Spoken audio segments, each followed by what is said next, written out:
Беше време за Хенри, най-смелият ралеж живял някога, да продължи похода си. И край. О, браво на Хенри! Отново успя, бавачка. И още как!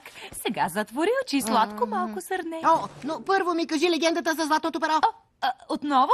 О, но обещай да не се вълнуваш много.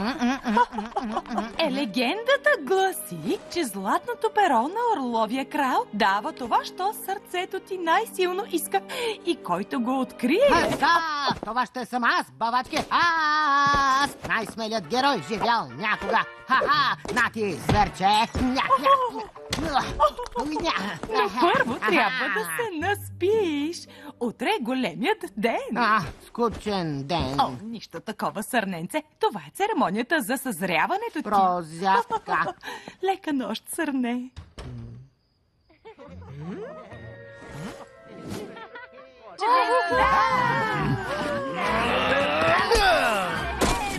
Здравейте! Вие, малко помощ. Да, ваше височество. Добре.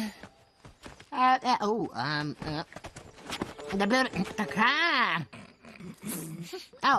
Така, приятели, вие сте тук и играете на рицари и се забавлявате, а аз бях там, горе, в кралските покои, съвсем сам. Реших, Ваше височество, искате ли да... ако настоявате, макар че съм принц, аз мога да си цапам ръцете, като простолюдието. Започваме.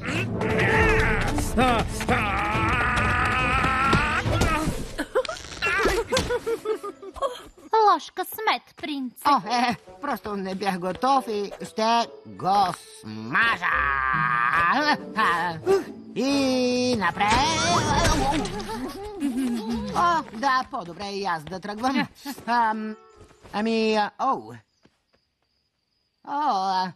До после, приятели.